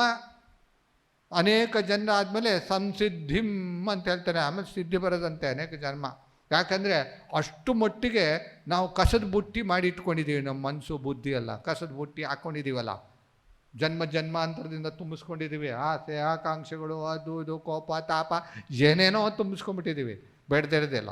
ಅದೆಲ್ಲ ಖಾಲಿ ಆಗಬೇಕಲ್ಲ, ಕ್ಲೀನ್ ಆಗಬೇಕಲ್ಲ. ಅದಕ್ಕೆ ಸಾಧನಾ ಕರ್ಣ ಚಾಯೇ ಮಾನವ ಅಂತ ಹೇಳ್ತಾರೆ. ಸತು ದೀರ್ಘಕಾಲ ಮಾಡಬೇಕು, ಇಯರ್ಸ್ ಟುಗೆದರ್. ಆಮೇಲೆ ಹೇಗೆ ಮಾಡಬೇಕು? ನೈರಂತರ್ಯ, ನಿರಂತರವಾಗಿ, ಬಿಡದೆ ಅಂತ ಅರ್ಥ. ಯಾವುದೋ ಒಂದು ಪುಸ್ತಕ ಓದ್ತೀರಾ ಅಥವಾ ಯಾರೋ ಸ್ವಾಮಿಗಳ ಪ್ರವಚನ ಕೇಳ್ತೀರಾ, ಇನ್ಸ್ಪಿರೇಷನ್ ಬಂದುಬಿಟ್ಟು ತಕ್ಷಣ ನೀವು ಪುನಃ ಸ್ಟಾರ್ಟ್ ಮಾಡ್ತೀರಿ. ಬಿಟ್ಟಿದ್ದು ಸಾಧನೆ ಮಾಡಿದ್ದು ಬಿಟ್ಟಿರ್ತಾರೆ, ಪುನಃ ಸ್ಟಾರ್ಟ್ ಮಾಡ್ತೀರಿ. ಆಮೇಲೆ ಸ್ವಲ್ಪ ಆದಮೇಲೆ ಸಪ್ಪೆ ಆಗೋಗುತ್ತೆ, ಮರ್ತೇ ಹೋಗುತ್ತೆ. ಕಾರ್ಯವತ್ತಡದಿಂದ ಕೇಳಿದ್ರೆ ಟೈಮ್ ಇಲ್ಲ ಸ್ವಾಮೀಜಿ, ಎಲ್ಲಿ ಟೈಮ್ ಇದೆ? ಬಾಕಿ ಇದೆಲ್ಲದಕ್ಕೂ ಟೈಮ್ ಇದೆ, ಆದರೆ ಕೂತ್ಕೊಂಡು ಜಪ ಧ್ಯಾನ ಮಾಡೋದಕ್ಕೆ ಟೈಮ್ ಇಲ್ಲ. ಅದು ಹೋಗಲಿ ಬಿಡಿ ಅಲ್ಲ, ಆ ಥರ ಆಗಲ್ಲ. ಸತು ದೀರ್ಘಕಾಲ ನಿರಂತರವಾಗಿ ಅವ್ರು ಹೇಳ್ತಾರೆ, ನಮ್ಮಲ್ಲಿ ಹೇಳ್ತಾರಂತಂದರೆ ಆಧ್ಯಾತ್ಮಿಕ ಸಾಧನೆ ಅಂತಂದರೆ ಸದಾಕಾಲ ಮನಸ್ಸನ್ನಲ್ಲಿ ಭಗವಂತನ ಸ್ಮರಣೆ ಮಾಡುವುದೇ ಸಾಧನೆ ಅಂತೆ. ಸಾಧನೆ ವಿಷಯ ವಸ್ತುಗಳನ್ನ ಚಿಂತನೆ ಮಾಡ್ತಾ ಮನಸ್ಸು ವಿಷಯ ವಸ್ತುವಿನಲ್ಲಿ ಮುಳುಗೋಗ್ಬಿಡುತ್ತಂತೆ. ಮುಳುಗೋಗ್ಬಿಡುತ್ತಂತೆ. ಅದೇ ಭಗವಂತನನ್ನು ಚಿಂತನೆ ಮಾಡ್ತಾ ಹೋದರೆ ಅದು ಭಗವಂತನಲ್ಲಿ ಮುಳುಗೋಗುತ್ತಂತೆ. ಭಾಗವತದಲ್ಲಿ ಹೇಳ್ತಾರೆ ಮುಳುಗೋಗುತ್ತಂತೆ. ಅಂದರೆ 24 ಗಂಟೆಯೂ ಸಹ ನಮ್ಮ ಮನಸ್ಸು ಭಗವಂತನನ್ನು ಸ್ಮರಣೆ ಮಾಡುವ ಸ್ಥಿತಿಗೆ ಬರಬೇಕು. ಕಷ್ಟ ಅಲ್ಲ ಸ್ವಾಮೀಜಿ, ಅದು ಭಾಳ ಕಷ್ಟ, ಇದು ಇಂಪಾಸಿಬಲ್ ಅಂತ. ಇಟ್ ಈಸ್ ಪಾಸಿಬಲ್, ಆದರೆ ಕಷ್ಟ ಸಾಧ್ಯ ಅಂತ ಒಂದು ಪದ ಇದೆ ನಮ್ಮಲ್ಲಿ. ಕಷ್ಟ ಸಾಧ್ಯ ಇದೆ. ಪ್ರಯತ್ನೇನ ಸತು ದೀರ್ಘಕಾಲ ನೈರಂತ್ಯೇಣ, ನಿರಂತರವಾಗಿ ಸತ್ಕಾರ ಸೇವಿತ ದೃಢಭೂಮಿ ಭವತಿ. ಸತ್ಕಾರ ಸೇವಿತ ದೃಢಭೂಮಿ ಅಂತ ಹೇಳಿದ್ದಾರೆ, ಭವತಿ ಅಂತ ಸೇರಿಸಿದ್ದೀನಿ. ಸತ್ಕಾರ ಸೇವಿತ ಅಂತಂದರೆ ಬೇಜಾರು ಮಾಡಿಕೊಳ್ಳದೆ, ಸಂತೋಷಪೂರ್ವಕವಾಗಿ, ವಿಶ್ವಾಸಪೂರ್ವಕವಾಗಿ, ಶ್ರದ್ಧಾಪೂರ್ವಕವಾಗಿ ಅಭ್ಯಾಸ ಮಾಡಬೇಕಂತೆ. ಸತ್ಕಾರ ಅನ್ನೋ ಪದಕ್ಕೆ ದೊಡ್ಡ ಅರ್ಥ ಇದೆ. ಯಾರಾದ್ರು ದೊಡ್ಡ ವ್ಯಕ್ತಿಗಳು ಬಂದರೆ ಏನು ಸತ್ಕಾರ ಮಾಡ್ತೀರಾ? ಸಂತೋಷದಿಂದ ಎಲ್ಲ ರೆಡಿ ಮಾಡಿಕೊಂಡು ಮನಸ್ಸಿಟ್ಟು ಪೂರ್ತಿ ಅಲ್ವಾ, ಪೂರ್ತಿ ಅಟೆನ್ಷನ್ ಕೊಟ್ಟು ಹೇಗೆ ಸತ್ಕಾರ ಮಾಡ್ತೀವಿ ಹಾಗೆ ಅಂತೆ. ಹಾಗೆ ಮಾಡಿದ್ರೆ ದೃಢಭೂಮಿ ಆಗುತ್ತೆ ಅಂತ. ಅದು ಗುರುವಿನ ಅನುಗ್ರಹದಿಂದ ಆಗತ್ತೆ. ಗುರುವಿನ ಅನುಗ್ರಹ. ಗುರುವಿನ ಗುಲಾಮನಾಗುವ ತನಕ ದೊರೆಯದಣ್ಣ ಮುಕುತಿ ಅಲ್ವಾ, ದೊರೆಯದಣ್ಣ ಮುಕುತಿ. ಗುರುವಿನ ಗುಲಾಮನಾಗಬೇಕು.